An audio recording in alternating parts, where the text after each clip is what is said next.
ጤና ይስጥልኝ አከም ነገያ ሄቶቴ ጠና ብለይ ወይም ነሁ መጨናነቅና መደበት ከኑሮ ጋር መጋጨት ግራ መጋባትና ሐሳብ ማጣት ይቀራል።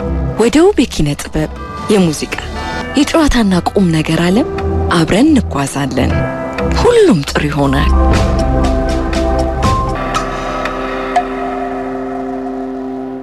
መላኩ በቀጠሮ ስፍራ ለመድረስ ግማሽ ሰዓት ብቻ ቀርቶታል። ልቡ ስቅል ማለቱን አረማመዱ ያሳብቃል። መኪናውን በጥድፊያ ቆሞ ከኋላ በር ሳምሶናይት ቦርሳውን አፈፍ አድርጎ ወረደና ወደ መኖሪያ አፓርታማው ተጣደፈ። የሥራ ልብሱን ቀይሮ ሰሞኑን በስንት ምጥ ሲጽፍ የከረመውን ጽሑፍ ይዞ ወደ ፒያሳ ሊከንፍ ነው እቅዱ። ሰሎሜ ደግሞ በሰዓት ጉዳይ ዝንፍ አትልም። አርፋጂም ከሷ ጋር ከነሙሉ ክብሩ አይሰነብትም። ከቦሌ ፒያሳ ድረስ ለመሄድ ስንት መሰናክል አለበት። መብራቱ፣ ታክሲው፣ እግረኛው፣ አረምን ወቅቱ። ፒያሳ ለምን እንደተቀጣጠሩ ቢያስብም ለጊዜው በቂ ምክንያት ሊመጣለት አልቻለም። ደረጃውን በተቻለው ፍጥነት ወጥቶ ሶስተኛ ፎቅ ካለው አፓርትመንቱ ደርሶ ቁልፉን ከኪሱ ቢያስስ አጣው። በመጣበት ፍጥነት ከንፎ ከመኪናው ዘንድ ሲደርስ ሞተሩንም እንዳላጠፋ አወቀ። የሾፌሩን በር ሊከፍት ሳብ ቢያደርገው ተቆልፏል። በድንጋጤ ክው አለ። እየዞረ አራቱንም በሮች ፈተሸ። አንዳቸውም ክፍት አልነበሩም። ኦ መላኩ ምን ነካ? ማይ ጋድ አለና እጁን እያወናጨፈ መኪናውን ተደግፎ ቆመ። ስሜቱን ለማረጋጋት እየሞከረ በሾፌሩ መስኮት አጮልቆ ተመለከተ። በመኪናው የቁልፍ ማስገቢያ ውስጥ ያለውን ቁልፍ አጅበው ከአምስት የማያንሱ ሌሎች ቁልፎች ተንጠልጥለው ለአመል ያህል ይወዛወዛሉ። እንቁልልጭ የሚሉ ይመስል ተቀያሪ ቁልፎቹ ደግሞ በቤት ውስጥ ተቆልፎባቸዋል። የተቆለፈበት ቁልፍ እኔንም ቆላልፎ አስቀረኝ አለና መስኮቱን ለመስበር አሰበ። ኪሳራው ታየው። በሽቦም ሰርስሮ ለመክፈት ሞክሮ አቃተው። መፍትሄ ፍለጋ አንድ ሁለት ጓደኞቹ ጋር ደውሎ ሊያገኛቸው አልቻለም። የሰሎሜን ስልክ ደጋግሞ ቢሞክርም አይመልስም። መላኩ ሁሉም የጠመመበት መሰለው። ለቀጠሮ የቀረው 17 ደቂቃ ብቻ ነው። ግንባሩ ላይ ያቸፈቸፈውን ላብ በእጁ መዳፍ ጠራረገና ለትንሽ ጊዜ አእምሮውን አረጋግቶ ማሰብ ጀመረ። ድንገት ፈጽሞ ያልጠበቀው የመፍትሄ ብልጭታ ፊቱን እንደ ጧት ጸዳል አበራው።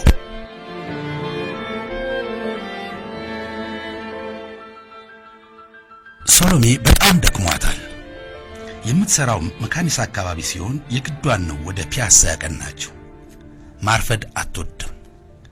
ከውጭ ሀገር ለመጡ አለቆቻቸው የሥራ ሪፖርት ማቅረብ ስለነበረባት በጠዋት ነው ሥራ የገባችው። የምትሰራበት ፕሮጀክት የጎዳና ተዳዳሪ ሕፃናትንና ሴተኛ ዳሪዎችን መልሶ የማቋቋምና ራሳቸውን የማስቻል ዓላማ ያለው ነው። ሥራውን ስትጀምር የነበራት ወኔና የሥራ መነሳሳት አሁንም እንደጋለ ቢሆንም የሥራው ውስብስብነትና የችግሩ ጥልቀት ግን ካሰበችው በላይ የተቆላለፈ ሆኖባታል።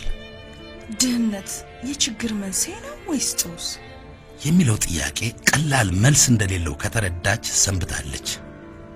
ከተወሰነ ጊዜ ወዲህ ጭራሽ ድህነት ምንድነው የሚለው ጥያቄ ራሱ እንቆቅልሽ ሆኖባታል።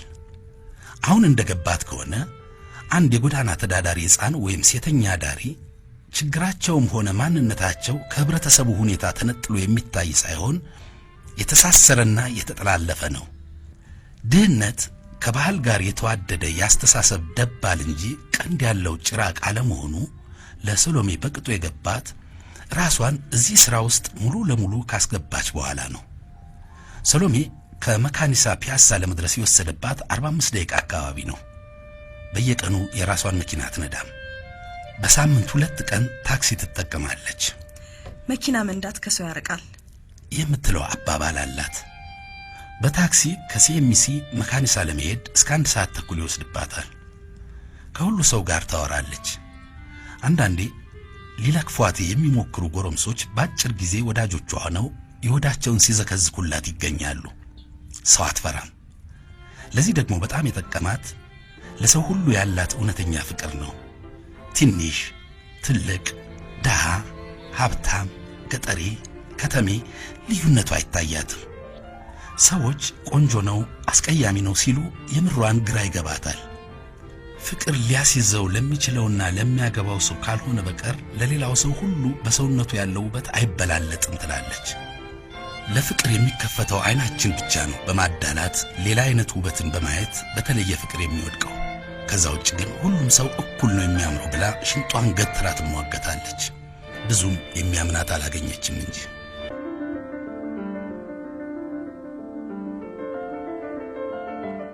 ቀጠሮው ስፍራ ደርሳ ቀጭን የቅመም ሻይ ያዘዘችና በመስኮት አላፊ አግዳሚውን እያየች የሐሳቧን ልጓም ለቃ ነጎደች። ስልኳን ቤት ረስታው ስለነበር ቢያንስ እየደወለ ከሐሳቧን ንጉደት የሚያስተጓጉላት የለም። መላኩን ጋር መደወል አትችልም። ለነገሩ እሱም በቀጠሮ ማርፈድ የሚታማ አይደለም። ስለዚህ በመጣ ጊዜ ይምጣ ብላ ውጭውን ማየት ቀጠለች። ከተቀመጠችበት ካፌ ፊት ለፊት ታክሲዎች ይቆሙና ወራጁን አውርደው ካገኙ ተጫኙን ወስረው ይከንፋሉ። በዙረታቸው ለመዞር ገንዘብ ለቀማ። አንድ አዲስ ሚኒባስ ታክሲ ሌላውን ለመቅደም ብሎ ፍጥነቱን ድንገት ገትቶ እንደ ውድድር መኪና ተጥማዞ ቀጥ ብሎ ቆመ። በዚህ ጊዜ አንድ አዛውንት የኔቢጤ በድንጋጤ ከታክሲው ለመሸሽ ወደ ኋላ ሲያፈገፍጉ ከላያቸው የደረቡት የተተለተለ ድሪቶ እግራቸውን ጠለፋቸውና ወደ ኋላቸው ፍንችር አሉ። ሁሉም ቀልቦ ያለው ቀድሞ መሳፈሩ ላይ ስለሆነ ዞርም ብሎ ያያቸው የለም። ለቅጽበት ያህል ጥቂት ሰው ከበብ አድርጓቸው ተረፉ አባት ሲል፣ ሌሎችም በከንፈር መጠጣ ያበሻ የመጀመሪያ እርዳታቸውን ቸረዋቸው አለፉ። ማንም ሳያነሳቸው እዛው ወደቁበት እንዳሉ የሚቀጥለው ታክሲ ሲመጣ ሁሉም ወደየራሱ የኑሮ ሩጫ ተጣደፈ። ሁሉም በየታክሲው ውስጥ ለመግባት ግፊያው ላይ አተኮረ። ባለ ታክሲውማ ያያቸውም አይመስል ወይም ቢያያቸውም ግድ አልሰጠው፣ አልገጫቸው። እሱ ምን አገባው? የሚቀጥለው ታክሲ የጫነውን ጭኖ ሲነጉድ የመግባት ዕድል ያላገኘውም ለሌላ ታክሲ እሽቅድምድም አኮበኮበ። አዛውንቱም በወደቁበት ቁጭ እንዳሉ ትዕይንቱን ሁሉ ስትመለከት የነበረችው ሶሎሜ ከመቀመጫዋ ተስፈንጥራ ወደ ሰውየው ሮጠች። አጠገባቸው ስትደርስ ሰውየው የተጋጋጠ ክንዳቸውንና አስፋልቱ ላይ ያረፈውን መቀመጫቸውን እያሻሹ በህመም ድምፅ አይ አንቺም ብርሃን እንደው ምን አይነቱ ቀን ነው እያሉ ሲያኩተመትሙ ደረሰች። አባቴ ተርፈዋል? በድንጋጤ በርከክ ብላ ትከሻቸውን ደገፍ አድርጋ ጠየቀቻቸው። አይን አይኗን እያዩ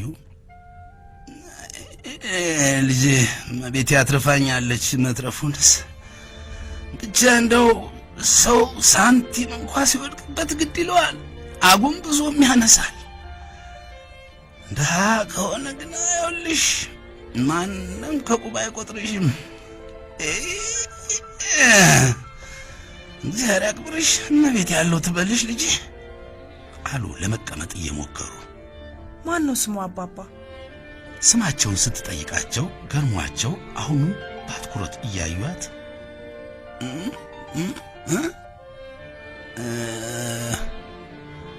አሉ ስማቸው እንደጠፋቸው ሁሉ። ለነገሩ እሳቸው የኔ ቢጤ ማን ስማቸውን ይጠይቃቸዋል? ስማቸውን ከተጠቀሙበት ከ10 በላይ ዓመታት አልፈዋል። አባቴ ሽቤው ሸባው ካልሆነም በቃ ያለ ስም የሚሰጠውን ቁራሽ ወይም ሳንቲም ጥሎላቸው ነው ሰው ሁሉ የሚሄድ። ስማቸውን ከጣሉበት ሩቅ ዘመን ወደ ኋላ ነጎዱ። ከጥቂት ዝምታ በኋላ ያገኙት ይመስል ጉሮሯቸውን እየጠራረጉ አራጋው ነበር ስሜማ አሉ። አሁን እንዳልሆነ ሁሉ ከንፈራቸው ድርቅ ብሏል። የፊታቸው ቆዳ ቁሩና ሐሩሩ አወይቦት አቧራው በስሱ ተደርቦበት እውነተኛ መልካቸውን ማየት አዳጋች ነው። ጥርሳቸው ከመበለዙም ባሻገር ታጥቦና ተፍቆም ስለማያውቅ በላዩ ላይ የያዘውን ቆሻሻ እንደ ጋቢ ደርቦታል። ሽብሽብ ቆዳቸውና ነጭ ጠጉራቸውም ከጉስቅልናቸው በላይ የዕድሜ ባለጠግነታቸውን በግልጽ ይጠቁማል። ሰው ዳይኔ ቢጤ ሲሆን ስሙንም ነው የሚደህየው ለካ አለች በሆዷ። እኔም ሰሎሜ ይባላለሁ። በሉ ይነሱ ከመንገድ ላይ ይነሱ አባባ አራጋው ብላ ክንዳቸውን ደግፋ አስነሳቻቸው። ለመጨረሻ ጊዜ አገራቸውን ለቀው ከተሰደዱ በኋላ ማንም በስማቸው ለዚያውም አባባ አራጋው ብሎ ጠርቷቸው አያውቅም። በስሟ ለመጥራትም ተሳቀው ልጄ እግዚአብሔር ያክብርሽ ምን እላለሁ ሌላ እኔ ልጅ አሉ። አሁንም እንደተሸማቀቁ በሰው መልክ የመጣች መልአክ እንጂ ሰውም አልመሰለቻቸው። የድምጻቸውን ድካምና የከንፈራቸውን ድርቀት አይታ ምናልባት እርቧቸውም ይሆናል ብላ አሰበች። ድክም ያሉት ይመስላል አለች ምን ማለት እንዳለባት ስላላወቀች። አውድ ልጄ ድካሙማ ምን ልካለሁ? ሰሞኑን በጠቅላላ ጤናም አልነበረኝ።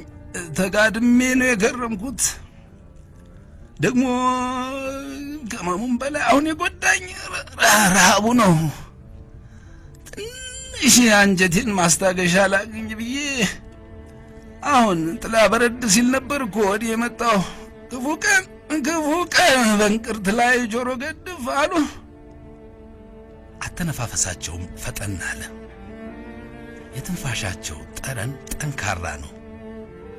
ሰሎሜ ለይታ ባታውቀውም የራበው ሰው የጠኔ ጠረን ነበር። መራባቸውን ሲነግሯት ይበልጥ ያሳዘኗት ሰሎሜ እስኪ እዚች አረፍ ብለው መክሰስ ቢጤ ቀመስ አድርገው ይሄዳሉ አለቻቸው በእጆቿ እሳቸውን ደግፋ የነበረችበትን ካፌ ባፏ እየጠቆመች። ልጄ እኛ ዛንድ እንገባ አይፈቅዱልንም። ቆሻሻ እንደነካው እንጨት ነው ሰድበው አመናጭቀው የሚያባርሩን። አንቺ ያለዳሽ ምን አስጨነቀሽ ልጅ? ተርፌያለሁ እዚህ ብሎ እንግድ የለም ብለው ሲያመነቱ ግድ የለም ከኔ ጋር ኖት ይምጡ አባባ። አሁንም እንደደገፈቻቸው ሲፈሩ ሲቸሩ ተከትለዋት ወደ ካፌው አመሩ። በቅርብ ርቀት ተሰብስበው ያያቸው የነበሩ የአካባቢ ጎረምሶች በማሾፍ መልክ አንዱ ነፍሷ አዲስ ገቢ ዲያስፖራ ናት መሰል አሁን ብሯን ስትጨርስ ወይ አንዱ ሲቀበላት ያው ማሱን ትቀላቀላለች ሲል፣ ሌላው ተቀብሎ ውይ ምነው እኔ በሆንኩ የወደቅኩት እሷ ካቀፈችኝ እንኳን አስፋልት ላይ ብረት ላይ ይከስክሱ ሲል ከት ብለው ሳቁ። ሌላው ተከትሎ አቤት ቅናት ሼባውን ምን አለ ቺኩን አቅፎ ማኪያቶን ፉት ቢልበት ሲል አሁንም ሁሉም ሳቁ። ሰሎሜ ሁሉንም ሰምታ ቀልዳቸው ፈገግ ቢያደርጋትም ጭካኔያቸውና ብልግናቸው ግን አናደዳት። በዚህ መሃል አንድ ጸጉሩ ጨብረር ያለ የአካባቢው አለቃ የሚመስል ጉልበተኛ ቢጤ ነገሩን የታዛቢ ያህል ሲያይኖሩ ስማ አሁን ቀልደ ሞታል አታ አይሆኑ የሆነ ገጌ ነገር ናችሁ። አሪፍ ነን ብላችሁ ከሆነ ምንም የሚያስልጥ ነገር የለም። ነገ እኮ ሁላችንም ያው ነን። አቦ ምን አይነት ጨው ራስ ብቻ ነው ባካችሁ አገሩን የሞላው ብሎ ከቆመበት ወደ እነ ሰሎሜ ጠጋ ያለ ወጣቶቹን ከፍ ዝቅ አድርጎ ተመለከተቻቸው። ልጁ ለድብድብ የማይመለስ በቀላሉ እንዳውር የሚያደርገው ይመስላል። ሁሉም ባንዴ ዝም ሲሉ ከመካከላቸው አንዱ አንተ ደግሞ ሰሌ ሁሉን በቃ ሲሪየስ ነው የምትወስደው፣ እኛ ዝም ብለን ነው ሙድ ለመያዝ ያህል ብሎ ነገሩን ለማቃለል ሲሞክር የባሰ የተናደደው ሰለሞን በቃ ይህን እርሳስ እንዳልሰካብህ ሄደ ሙድ በምትይዝበት ሙድ ያዝ፣ የማነው ጨው ራስ አለ ንዴቱ እየጋመ። ከዚህ በኋላ ሁሉም ምንም አላሉ። ሰሎሜም አሁን ከኚህ የኔ ቢጤና ከነዚህ ፌዘኛ ጎረምሶች ማን ነው ድሃ አለች ለራሷ። የሶሎሞን ሁኔታ ግን ሁሉንም በአንድ እንዳትፈርጃቸው ልቦናዋ ሚዛን ሰጠው። ሰው በምንም የኑሮ ደረጃ ውስጥ ቢገኝም የሚኖረውን የህይወት አተያይና አቋም ሊመርጥ የሚችል ባለፈቃድ ፍጥረት ነው። ስለዚህም ሀብት ጨዋ አያደርግም፣ ድህነትም ለባለጌነት ምክንያት ሊሆን አይችልም ብላም አሰበች። ጀለስ ዝም በያቸው፣ እነዚህ አፋቸው እንዳመጣላቸው የሚሸኑ ጨው ራሶች ናቸው፣ ዝም በያቸውና ሂጂ አንቺ ብሎ ከቆመበት በመነሳት ላይ ያለ መኪና አይቶ የጥበቃ ቲፕ ገንዘብ ለመቀበል ይመስላል ጥሏቸው ሄደ። የሶሎሜና የአባባ አራጋውም ፈገግታ ሶሎሞን ላሳየው በጎነት በእግዚአብሔር ይስጥልኝ መልክ ብልጭ ብሎ ጠፋ። አባባ አራጋውም ቢሆኑ የጎረምሶቹን ቀልድ እንዳልሰማ ለመሆን ቢሞክሩም ፊታቸው ላይ ያለው መሸማቀቅና ብስጭት የሰውን ስሜት ማንበብ እንግዳ ለማይሆንባት ሶሎሜ አልተሰወረባትም።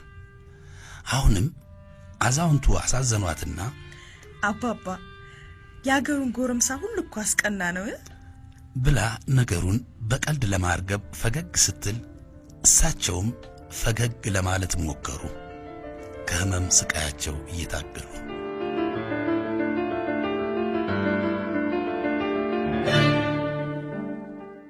የካፌውን በር ከፍታ አዛውንቱን እንደደገፈች ስትገባ ያጋጠማት ነገር ግን ከጠበቀችው በላይ ነው ያስደነገጣት። እንዴ አረቆይ እዛው ነኝ፣ ወዴት ነው የሄድት?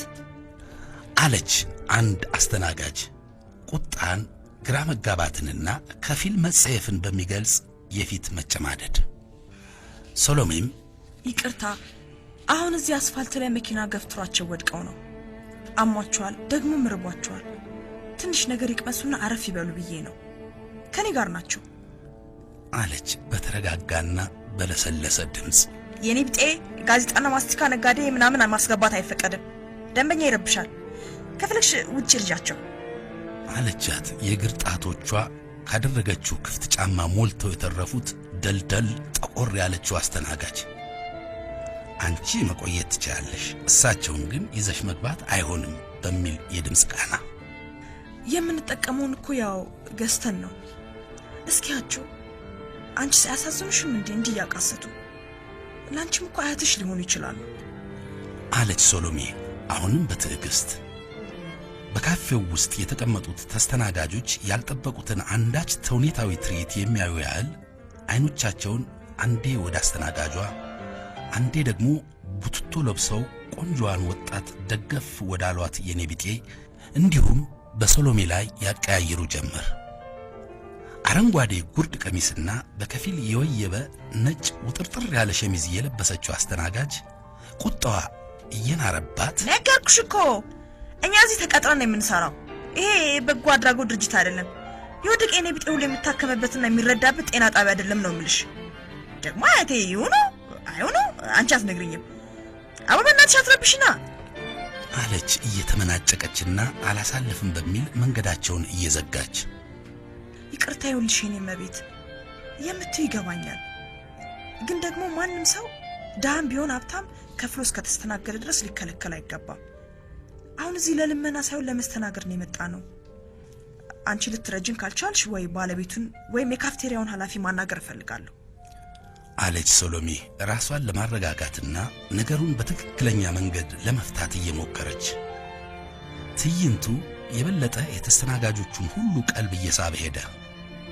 ነገሩን ሲከታተል የቆየ አንድ ተስተናጋጅ በስጨት ብሎ አይ ታዲያ ሁሉም ሰው ሱፍ ለብሶ እንግሊዘኛ እያወራ ነው መስተናገድ ያለበት? ዳስ ደግሞ እኛ አዛውንት ዳ መሆናቸው ወንጀል ነው። በዛ ላይ ለምን ይዛቸው እንደመጣች እየነገረችሽ ነው። መኪና ገፍትሯቸው ወድቀው ነው ብላሻለች። ሲሆን መርዳት ሲኖርብሽ ጭራሽ ለስድብ ትጋበዣለሽ። አሁንስ የሀገር ተበላሸ እኮ ጎበዝ ብሎ ንትርኩ ውስጥ ሳያስበው ገባ። የሶሎሜና ያስተናጋጇ አለመግባባት የካፌቴሪያው ጸብ ወደ መሆን እየተሸጋገረ መጣ። ሌሎቹም ተስተናጋጆች አንዳንድ እያሉ ወደ ሶሎሜ ወግነው አስተናጋጇን ብቸኛ ተፋላሚ ያደረጓት። ሌሎች ሁለት አስተናጋጆች ወደ ትዕይንቱ ሲቀላቀሉ የነገሩ ትኩረት መሳብና ወደ ጸብ መቀየር አይቀሬነት ያጋጋላት አስተናጋጅ የያዘችውን የሻይ ትሬ ከፍ ዝቅ እያደረገች የኔማ ቤት ሰሚኛለሽ? ምን አለ ስራችንን ብንሰራበት ባት በጠብጭን። ደግሞ ባለቤቱ እንዳንቺ ካለ ስራ ፈት ጋር የሚያጠፉት ጊዜ የላቸው።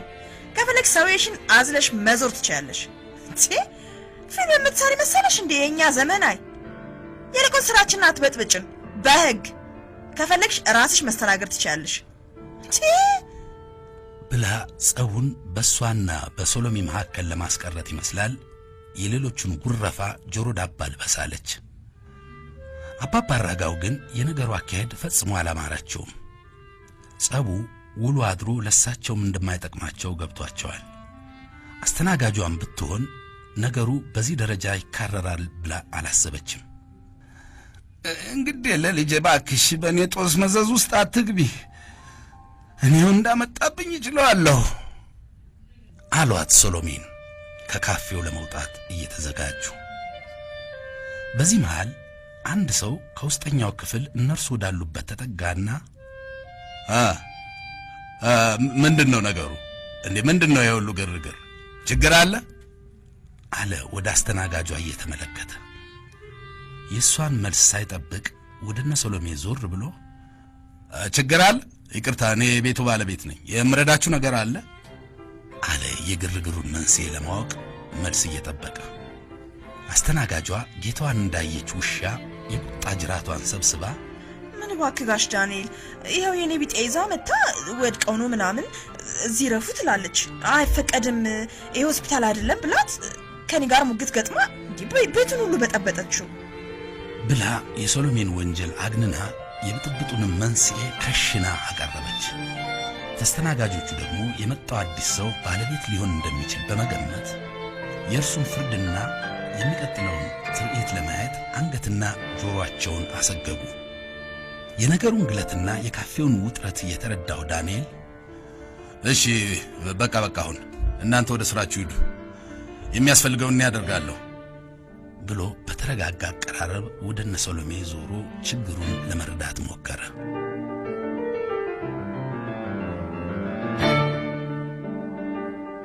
ዳንኤል የካፌው ባለቤት የወይዘሮ አሰለፈች ልጅ ነው። ለረጅም ጊዜ ሲሰራ የቆየውን ሥራ በቅርብ ነው የተወው። መጀመሪያ ላይ ንግድና ቢዝነስ ለምኔ ብሎ በተማረበት ሙያ ጥሩ ሥራ ይዞ በአንድ የግል ባንክ ውስጥ በኃላፊነት ላይ ይሠራ ነበር። እናቱ ጤናቸው እየታወከ ስለመጣና ዕድሜያቸውም እየገፋ ስለሄደ ኃላፊነቱን ወስዶ የቤተሰቡን ቢዝነስ በመምራትና በማስተዳደር ላይ ይገኛል። ዳንኤል ዕድሜው ከ40 ብዙ ባይዘልም ሞኝ ሰውነቱ ብዙ ካለመንቀሳቀሱ ጋር ተዳምሮ ግርጅፍ አድርጎት 50ውን የደፈነ ነው የሚመስል። መላጣውና የሚያሳድገውም ጺሙ ይበልጥ አስረጅተውት አንቱ የሚሉት ጥቂት ሰዎች አይደሉም። ሁሌ ሙሉ ልብስ ያዘወትራል። ደግና ሰው ወዳድ ነው። ይሄ የመጀመሪያ ድርጅታቸው ስለሆነና ለቤቱ የተለየ ፍቅር ስላላቸው እስከ ቅርብ ጊዜ ድረስ ይህን ካፌ እናቱ ነበሩ ሙሉ ለሙሉ የሚቆጣጠሩት። አስተናጋጆቹም ደንበኛ ንጉሥ ነው ብለው ሳይሆን ደንብ ንጉሥ ነው በሚለው ወግ ነበር ሲሰሩ የኖሩት። እንደ አባባ አራጋው አይነት ሰው ደንበኛም ሆኖ ቢመጣ የቤቱ ደንብ የደመኛ ያህል ነው ተፋልሞ የሚያባርረው። ለነገሩ ደንበኝነታቸውም የግዢ ሳይሆን የልመና ሆኖ ሥራ መረበሹ አይቀርም። ይቅርታ፣ ወደ ጓዳ አካባቢ ስለነበርኩ ግርግሩን አላየውም። ልረዳቸው የሚችለው ነገር አለ ብሎ እስካሁን ልብም ብሎ ያላያቸውን አባባ አራጋውን ሲያይ አባባ እርሶ ነዎት እንዴ? ምንድነው ነገሩ አለ። ስማቸውን ባያውቅም የኔ ቢጤውን ያውቃቸዋል። አልፎ አልፎ ገንዘብና አሮጌ ልብስም ሰጥቷቸው ያውቃልና እሳቸውም ያውቁታል። እሱን በማየታቸው በአንድ በኩል ትንሽ እፎይ አሉ። የሆነውን ነገር ሶሎሜ ባጭሩ አስረዳቸው። ትንሽ የሚቀመስ ነገር ቢያገኙና አርፍ ብለው ደህና መሆናቸውን ለማረጋገጥ ብዬ ነው ብላ እዛው እንደቆመች የእርሱን ብይን በመጠበቅ ዝም አለች። ለምን ወደ ጓዳው አካባቢ አታመጫቸው? የሚደረግ ነገር ካለ እናደርግላቸዋለን አለ ዳንኤል። የሶሎሜ ውበትና ለሰውየው ያሳየችው ርኅራኄ የእሱንም ልብ እያራራው። በአንድ በኩል እርሱን ደግፏቸው ወደ ውስጠኛው ክፍል ይዘዋቸው ገቡ። ገና ብዙም ስላልመሸ እዚህኛው ክፍል ውስጥ ብዙም ተስተናጋጅ የለም። አንድ ቀልደኛ ተስተናጋጅ ወይ ካለው ተጠጋ ወይ ከቆንጆ ተደገፍ አለ ሌኒን ብሎ ሰውን ሁሉ ሲያስቀው የግርግሩ ፍጻሜ ሆነ። ሁሉም ግን የዳንኤልን ቸርነትና ትህትና ካዛውንቱ ስቃይ ይልቅ ለሰሎሜ ውበት እንደተደረገ ሳያስቡ አልቀሩም። ሳምንት ሙሉ የረባ ነገር ባፋቸው ያልዞረው አቶ አራጋውም ጥሩ የሥጋ ፍርፍር በለስላሳ የማጣጣም ዕድሉን በማግኘታቸው አስደንብሮ የጣላቸውን ባለ ታክሲ ከልባቸው የተቀየሙት አይመስልም። ዳንኤል ከካፌው ጓሮ ካለው ቤት አሮጌ ልብስ አምጥቶ ጨመረላቸው። አባባ አራጋው አመስግነውም ሊረኩ አልቻሉ። ሌላ ምንስ ሊሰጡት ይችላሉ?